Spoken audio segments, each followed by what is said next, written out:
He's going to share with us some of his experiences and just some things that are on his mind. But it's probably, I know it's awkward to him, and it is to all of us. You know, you get your picture on the screen and all that kind of stuff, and that's kind of weird in your church to do that. But he did have a pretty unique experience. In case, just to give you a quick wrap up, he's been with the Houston Astros for, is this your 9th or 10th season? Just finished your 8th. This will be his 9th season with the Astros, and has played. This will be his 3rd year at the AAA level.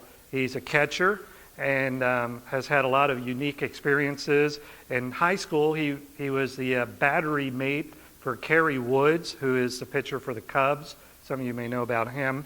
And so they were in high school together.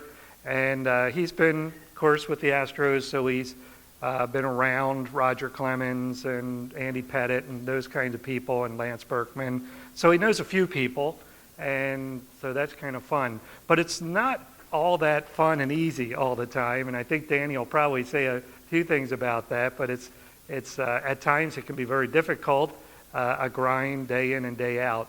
And by the way, he does not get Alex Rodriguez dollars, so he's not paid quite that level. And so it's been an interesting experience. We've invited Danny to come. He's going to share some of this last summer's experiences, but from the All-Star break and the games that he was involved in, and then just a few other things. And afterwards, we'll probably take some questions and answers. So if you have any, we'll let you do that. So Danny, thank you very much.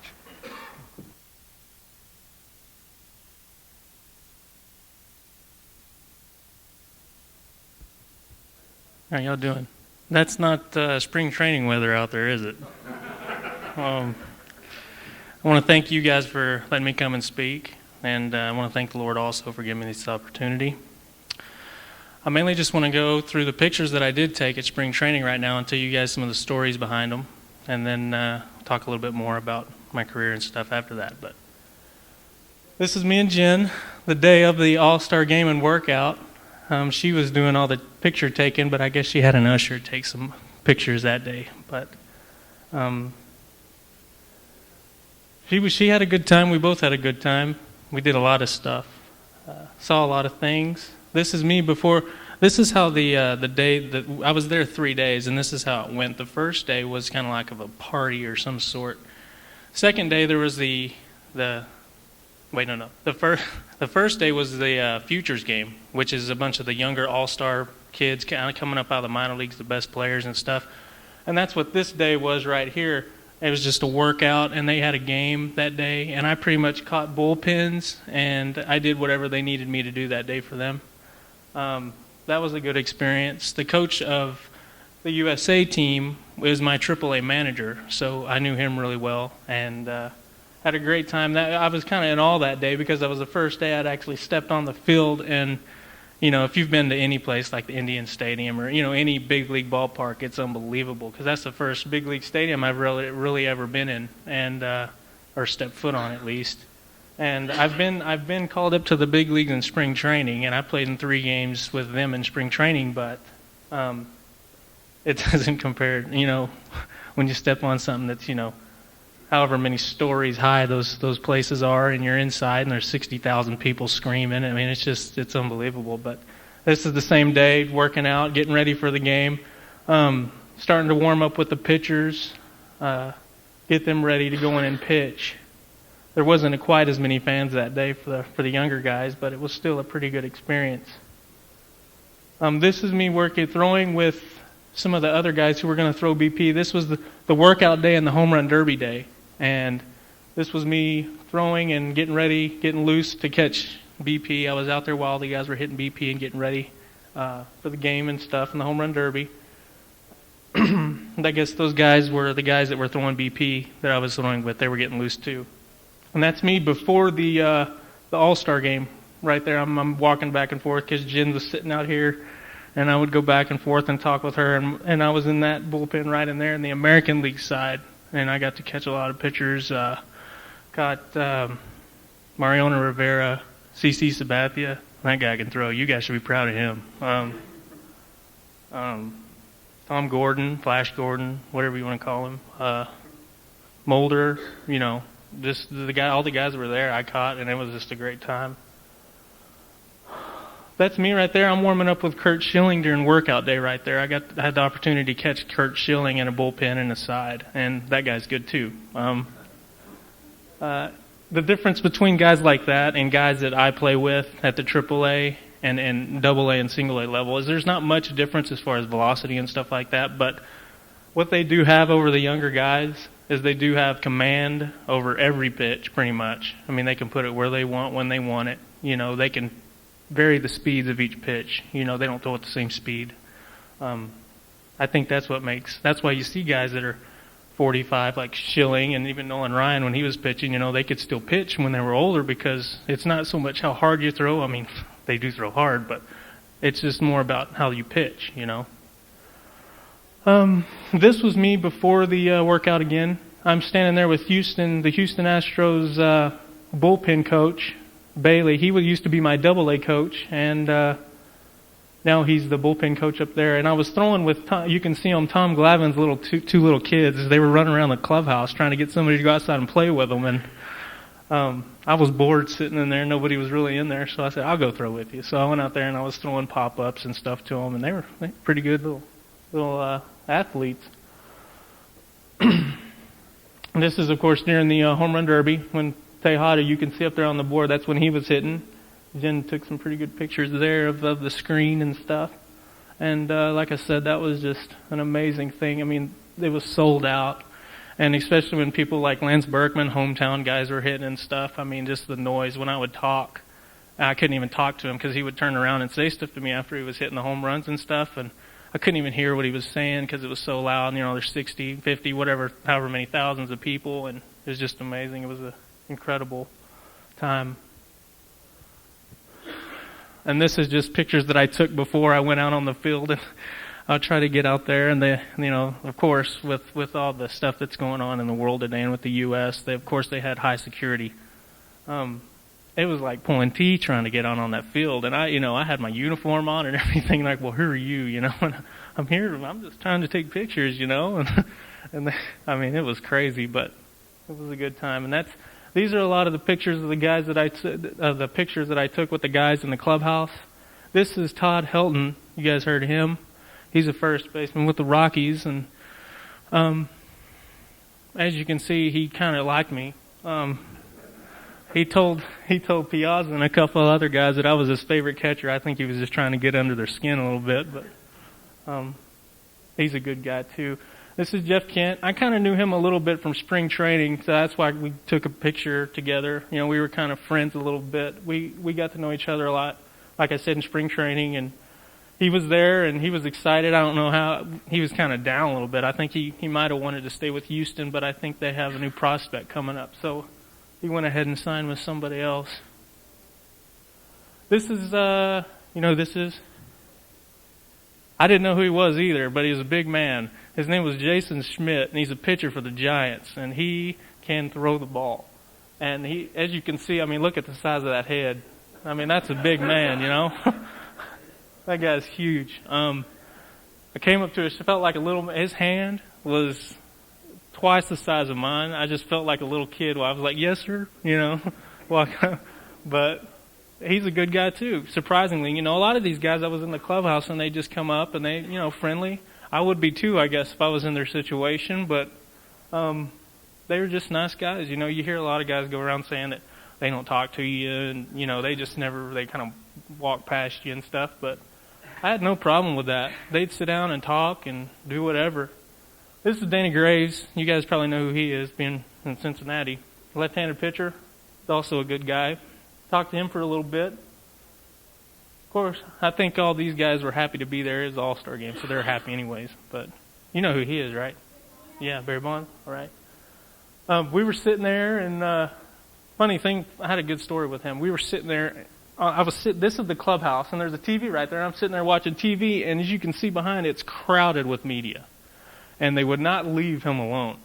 Of course, with all the stuff going around, but they just wouldn't leave him alone, And I'm sitting there, and he comes and sits beside me, and he puts his hand in his head like this. And I'm like, what's wrong, man? I'm like, they just won't leave you alone, will they? And he looked at me and kind of smiled, and he said, no. They won't. And I said, well, how do you put up with that every day? And he said, well, I stay in. If I don't want to go out and eat, I don't have to. I have my own cook at home, so I don't have to go and do whatever. He said, you get used to it and everything. I said, yeah, I can see that. I said, well, do you like being left alone? He said, it's not so bad, And I said, well, with that being said, will you sign my ball? Take a picture with me, He just kind of laughed and took a picture. But he was a good guy also, So this is, he's not a baseball player. This is Muhammad Ali. He was there. There were a bunch of guys walking through the clubhouse, a bunch of different, celebrities and people like that. And he just so happened to come in. I guess he wanted to come in and meet the players or do whatever, but he was signing autographs for all the baseball players, so I thought that'd be a neat time to get him to sign a ball too. And this, of course, is George W. Sr. I had a hard time getting him. There were so many Secret Service around. I had to fight my way through them. That was kind of tough. They're pretty good. But he had about 5 guards around him, and he was a nice guy, too. He just would, like everybody else in there, meeting everybody. But I think that might be all the pictures that I have taken, or at least brought with us. I wanted to go into a little bit more about what I said. Like I said, that was a great blessing. We had a great time. Met a bunch of good people. A lot of famous people. But I wanted to talk a little bit about my situation right now and about what's going on. Like he said, I am still playing. This will be my 9th season with Houston. I finally had a chance. I was going to have a chance this year to go try to be one of those guys, be an all-star in the big leagues and try to make a name for myself up there. But I had a little setback. I got called up to big league camp for this year, but I had a setback. At the end of the season, I found out I tore my rotator cuff. And I did it pitching because we were getting blown out, and the coach didn't want to use our bullpen. So he put me in because I wasn't playing. He asked me if I wanted to pitch. I said, sure, I'll finish it up. Didn't do very well. Gave up a home run or 2, and hurt my arm in the process. So, that's just one of those little roadblocks there. But I know, my human side's a little worried about it, but I know my spiritual side with the Lord, He's got a plan, and I know that. I got a little couple of verses here that I'd like to read about that. Anytime you're having a problem, you read through the Bible. There's always, it's amazing how a verse will pop out at you, It doesn't matter what kind of problem you have. Here's a verse out of Psalms that that Bud actually helped me put together this list. But it's like anything else. You go through the Bible, you're going to read something that's going to help you out. This is a verse out of Psalms 28:7. Lord is my strength and my shield. My heart trusts in Him, and I am helped. I mean, that speaks for itself. He's got a plan. He's going to do what He wants with you. And this is out of Job 42:2.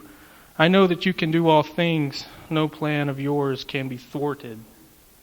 And that's right, because God's going to do what He wants, and it's not going to be stopped. So those are just stuff like that, and the Bible really helps me get through. It's a long season. You got a lot of stuff. This year I'm going to be playing through an injury all year because I don't want to miss a whole season. I don't want to have surgery before the year, so I'm going to try to wait till the end. And the Bible's definitely going to come in handy, in dealing with a situation like that. But I guess with that being said, I'm going to go ahead and open it up to questions, and I'll try to answer them as best as I can. Anybody have any right offhand? Any questions about anything? Yes, sir.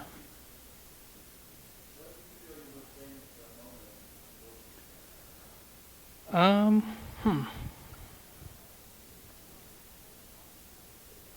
I've had a lot. As famous, you mean? I don't think I've had a famous one. Oh, memorable. Memorable. I've won 3 championship. I've been on 3 championship teams in minor leagues, and I have three rings that are really, it's a nice thing to remember. Of course, that's going to be, I was involved in the home run derby, as you saw, and the All-Star game, and you're never going to forget something like that, especially being your first time out there. Even if I do make it one day to the big leagues, and I play for a while, it's still, you're always going to remember that, But I'd say those 4, yes, sir. I don't think honestly, it's not about me making it to the major leagues. It's never. It was when I was younger and I started out when I was 18. I didn't know any better, really. But now,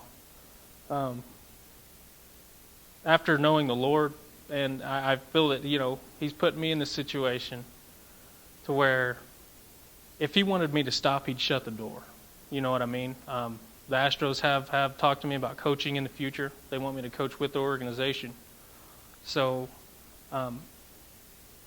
stuff like, he can vouch for me on this one. I got laid off over at the plant, about a month ago.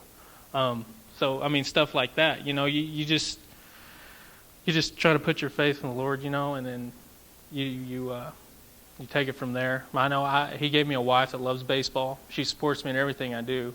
No matter how much money we don't have, she's always there.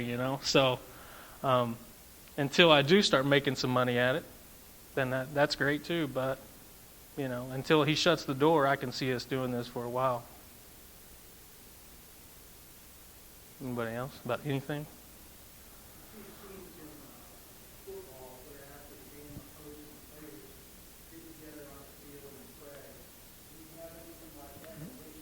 Yes, sir, we do.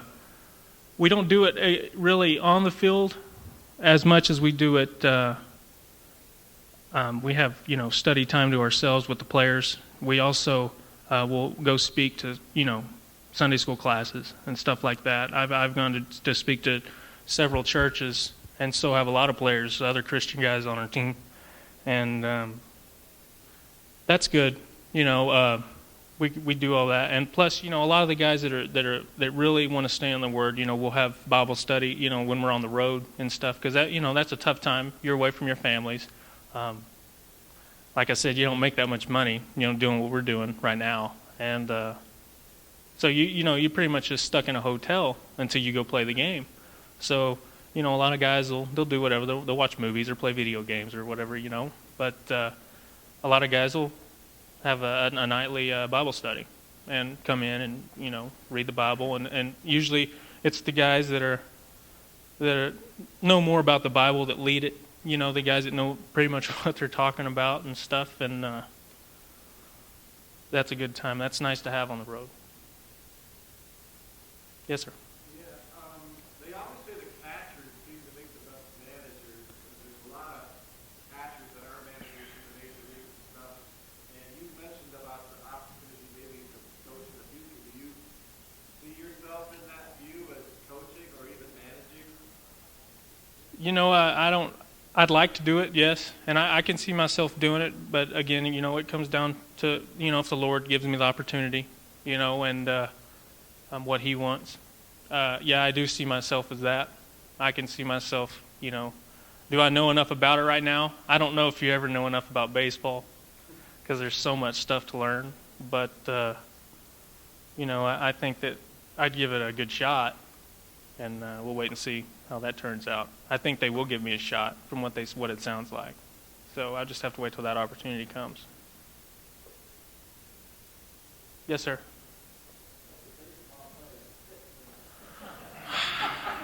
They're just dirty guys. I don't know. It's just one of those manly things, I guess. It makes them feel manly. I don't know. They got problems. I think it's all the dirt they get in their mouth, Yeah, well, I think that's part of it. Yeah, you get a lot of dirt in your mouth and stuff. It might be a habit. Some guys have bad habits, so. Yes. I was a big Texas Ranger fan. I grew up... I could see the lights of the ballpark at Arlington from where I grew up, and actually it wasn't the ballpark then, it was Arlington Stadium then. But that was always neat for me, at night when the sun was going down, in the summer. I'd look to the west, because that was where it was for me. I'd look to the west, and I'd see the sun going down, and I'd see the lights on from the stadium, and that always get me really excited. But, yeah, it was always the Rangers for a while. Now it's the Astros.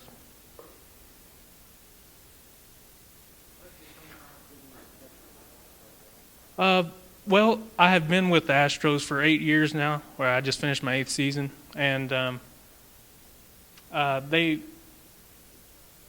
they appreciate, I guess, what I've done for them because this is what they told me. They told me that I've been loyal to them, and in baseball these days, it's hard to find loyal guys. They don't run off at the sign of money or whatever. I really like the Astros, and that's why I've stayed with them. So they kind of rewarded me for that loyalty and the hard work that I've put in for the organization, they said. And whenever they found out that the All-Star game was going to be in Houston, they said, the owner of the team, the GM, said there's nobody else they'd want doing it other than me because I've been there. And, so that's how it came about. He just called me. I was in Tucson. We were playing the Tucson Sidewinders out there for a 4-game series, and he called me in the middle of that. And the assistant farm director, I believe is his title, he called me and asked me if I'd be interested. And I said, yeah, I'm interested. He said, well, don't you want to know how much that pays? I said, no, that's just send me there.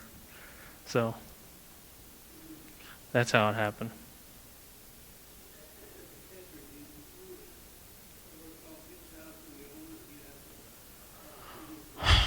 Well, it depends on how bad your manager is. What the deal is with that is you usually call the pitches and stuff as a catcher. It depends on if the manager wants to take control of that aspect of the game or not. You can call them, or the manager. Like this, the past 2 years, my manager hasn't been very good. Yeah, pitch out. That's what I'm talking about. Most of the time, pickoff plays, we do that now. At a younger age, it depends on how much, how young you are. Usually in A-ball, AA, the coaches will do that. But, if a manager doesn't trust you and stuff when you get up in a AAA, he'll still do it. But just whatever you want to do. There's so many ways. There's no set pattern, I guess ours was something like this, something like that, with that being the last touch, or, something like he did just a bunch of different stuff. It just varies from year to year, Oh, you mean how do they know? Or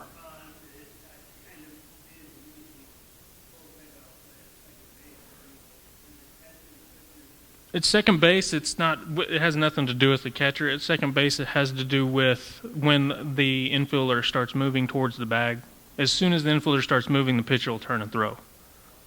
So the pitcher's kind of watching, and even sometimes it's on a count. He'll stand there, he'll come up, he'll look, and as soon as he looks back, it's 1,001, 1,002. That infielder will break, and then the pitcher will turn around and throw. Not with second, no. But the catcher does call the ones to first and stuff like that, and pitch outs usually. So, anybody else?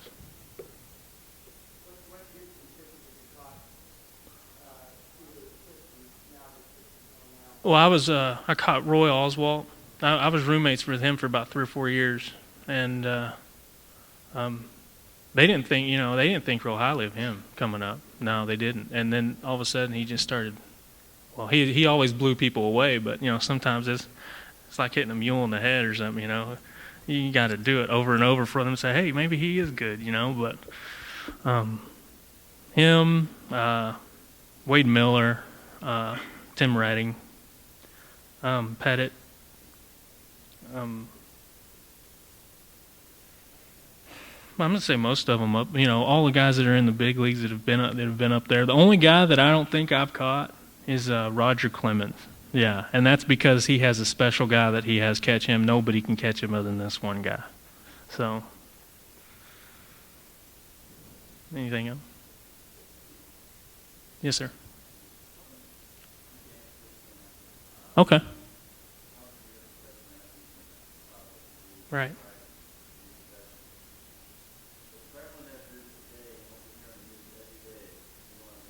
Mm-hmm. I know.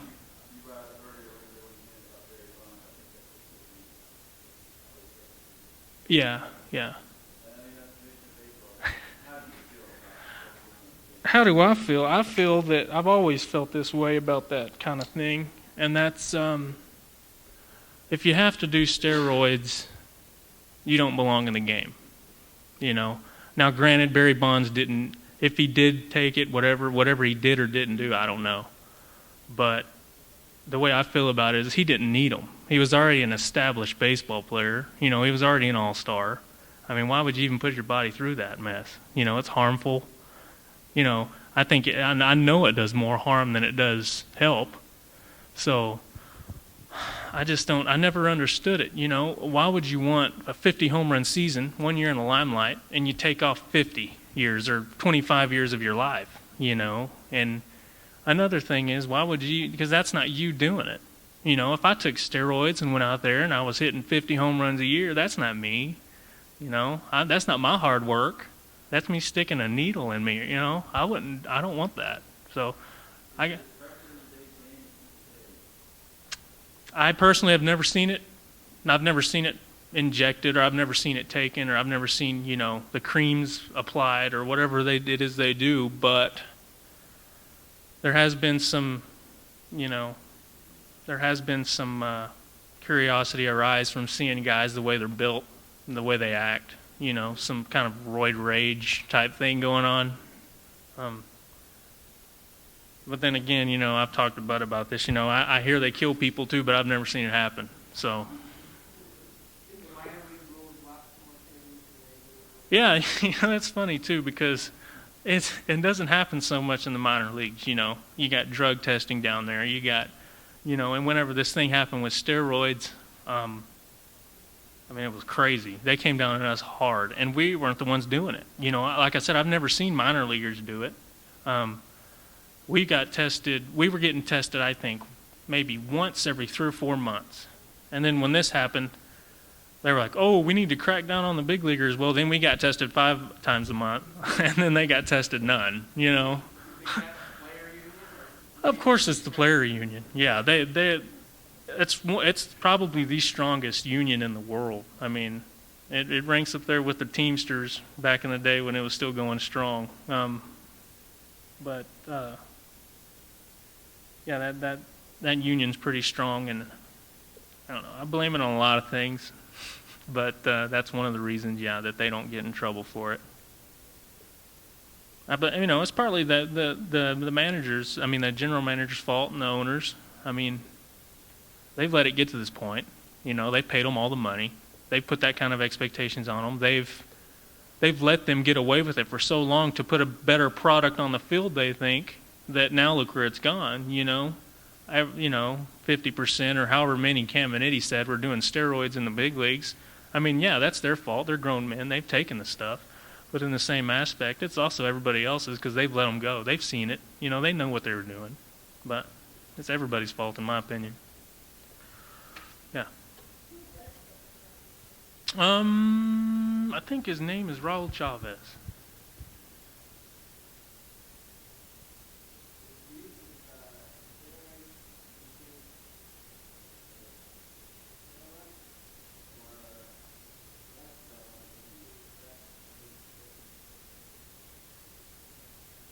Well, I definitely think it's going to be less prevalent now. I don't think there's as much as what they say there is.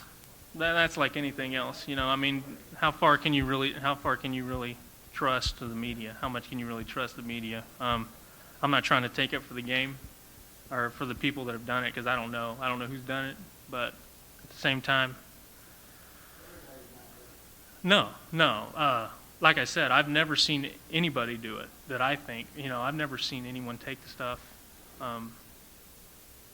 I don't see where the big problem is, but then again, I do see guys hitting 70 home runs and their hat sizes changing from, whatever, 1 1/4 to 7 5/8 in a year. That just doesn't happen. Like, I'm not saying Schmidt does it, but look at his head. That thing's huge.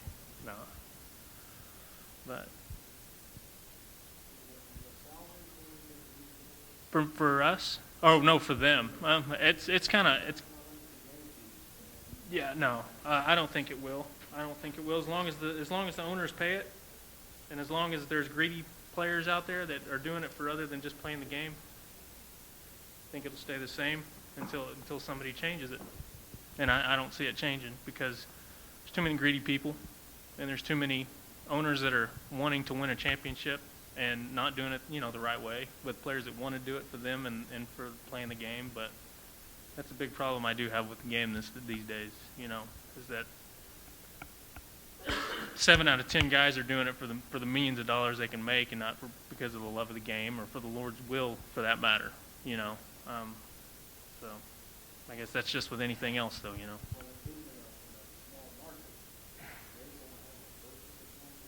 That's right. Well, I think they're trying to fix that kind of thing. I think they're making different rules and stuff to where that if like the Yankees go over a certain amount of money per year, then they're taxing them and they're sending that money to the league. So I think the Yankees are getting taxed this year something like $25 to $100 million for the extra money they went over the salary cap. I mean, that's just taxing on top of how much they went over. So I mean, they're getting slapped on the hand for it, but it's going to take a while. Yes, sir. Oh man, I don't even know. It's not too high up there, but it's not bad. I think it's 240, maybe 250. If you add everything in, I couldn't tell you. Yeah, I played first base and third base for a little while. I like catching a lot better because you can control the game. You know, you can control the pitch selection and how fast the game's going and stuff. And first base and third base, you just kind of stranded over there like a feather in the wind, just, you know, letting people hit balls at you all day. I don't like that too much. Yeah. Are you seeing more of your teammates becoming Christians? Or, I mean, since you started in 8 years of baseball, you know, I got an old boy here in Austin, Texas, and other kids, you know. Right. You've obviously made the choice to be a Christian athlete. Right. The overall what these kids do. That's right. Have you seen a change in teammates? Is there a trend more? I think there's definitely a change on the team when there is more than one Christian. I definitely think that. I know that they, you know, some guys are just going to do what they want to do, you know. But for the most part, when there is more than one Christian on the team, the team outlook on everything changes. And, you know, that's like, you guys know how it is, you know. When you have that outlook of Christ and stuff, you're going to have a positive outlook.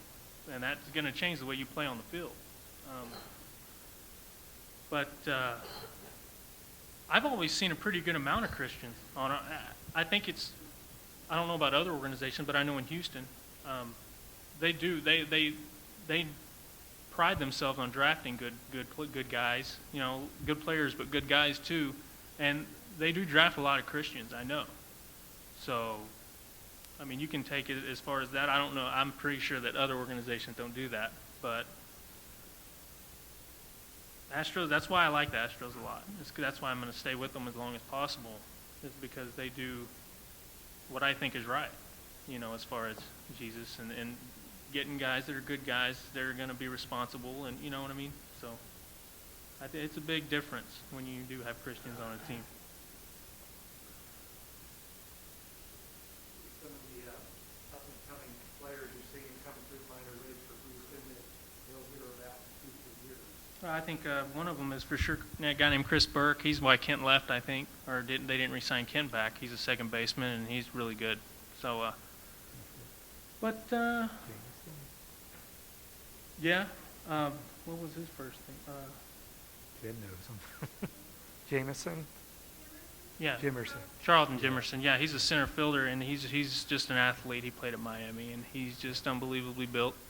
He's a good story too, Dave, because he's a kid who grew up in California. His parents were, I think, murdered or something. He had an older sister that raised him, and she dropped out of school to raise him. And then he went to Miami. He had scholarships all over the place, but they didn't offer him one. And he went there, and he led them to the national championship. He was the MVP of the World Series and then got drafted. But he's also a Christian, and he's committed to putting his sister through school because of all the stuff she did for him. It's really a neat story. Mm-hmm. He's just a great guy, too. Mm-hmm. So there's a couple, they got a couple guys. I hear the Indians has a better organization right now than we do, so I think I'd look more towards them than us. But Dale. How are your knees holding up? My knees are, they're fine. I've never really had problems with my knees, which is kind of funny, but I think the only injury I ever had to my knee happened in a high school football game, and it didn't happen in baseball. So I think that my knees are holding up fine as far as that goes. Let me just tell you a couple things. If I can get a whole bunch of stories all in a short time. one of the questions about some of the other teams. The Yankees, a few years ago, the first year they won the World Series, recently, 95 or so, Andy Pettit was one that he bought this material that was Dobson material on studying through the culture of the Bible and stuff. And the Yankees had a schedule where every time they went on the road, the second day on the road, they would meet in his room at 11 o'clock in the morning, and they would watch this video and then watch it the next day and the next day, and they studied through the Bible together that way. And it was really hard to root against them when you knew that they had all these Christians on their teams. And that was pretty cool. Downstairs, you probably saw some of the jerseys that are hanging. Those were the 4 jerseys that were hanging from the lights were from Danny's experiences at the All-Star game. And so he had those, and there's others around too, but we didn't bring everything. And when you do leave, you'll want to be sure to look at the table back there, because there's a baseball bat that was made for Danny by one of the people, a fan club person from the Zephyrs in New Orleans. That's where he's been the last 2 years, is in New Orleans. This year it'll be they moved their AAA team to Texas, Round Rock, Texas, outside of Austin, Texas. So he's got a baseball bat out there that's really cool, and it's carved in with the Zephyrs emblem and stuff. That's pretty neat. But you also see out there, there's an award that he's gotten. This was the second time he got the award. He got it a year before, which was the first time. It's called the New Orleans Zephyrs give it. It's called the Tank Award. That's his nickname, is Tank, and so I wonder why. And they did that in honor of him. They never gave that award before. They used to just give an MVP award, but because of Danny's sportsmanship, his team concept, his commitment to the team and dedication, and just the good example that he is to the other guys on the team, 2 years ago they came up with a Tank Award and gave it to him, and then they gave it to him again this last year. And since he's not going to be in New Orleans, so I'm sure he won't get it this year, but you can at least see the second award out there. And that's a neat thing. That's a neat honor, because in the past, Danny has not always been the most active guy on the roster because he's a backup. And one of the things that I think has been neat this last year, when you asked about his batting average, prior to his injury, he was leading the entire Houston organization in slugging and batting. He was batting around 380. And then when he got injured, he went into like a 1 for 32 slump or something. And so that kind of came way down. That hurts the figures. But for Danny's been, patience has had to be a big thing. And he's been riding the bench and often pinch hitting once or twice a week, maybe only getting to come in defensively at times. So he hasn't gotten to play as much as what he would if he were to stay down and play at the lower levels. But he's up at the higher levels. But I felt personally that if a guy can come off the bench and hit occasionally and bat 380 and give you a pretty nice backup catching, I think that's a pretty nice commodity that most teams would like to have. And even if that's a AAA, but even if it went down 100 points at the major league level, I think any major league team would love to have a 280 batter that comes off the bench once or twice a week and gives them what they need. So there's some neat prospects there for him. But we'll just see what has to come this year, what the Lord has. But I want to thank you, Danny, for taking the time, and really fascinating stuff. And we're going to be dismissing, but before we do that, I just want to have a word of prayer with you. And again, thank you so much for coming. It's really been a thrill to have you here. And you're allowed to mingle around afterwards, but let's pray together. Father, I just thank you for this evening and for the time to enjoy what Danny has experienced, and especially with last summer and the way you honored him. You've honored his commitment, you honored his life by allowing him to participate in such a global event. What a thrill it is for him and for Jen to be a part of that, and for us to share that with them is kind of cool. Lord, we just give you the praise for that. And we ask that you would just continue to protect his heart as he faces this season. And we don't know what's to come with the injury, or it could be hard, or it could be a phenomenal year for him. But we know that you know. And we just commit him into your hands and pray that you would just guard him and Jen as they go forward and they leave this week for Florida, and just protect them and help them to enjoy themselves, but to be a tremendous testimony for Jesus Christ. Thank you for each one here tonight. And Lord, again, we would just pray that each one would know you as their Savior and live for you as their Lord. And just allow them to know you and to hear your voice and to respond to it. Thank you for this chance. We give you the praise in Jesus' name. Amen.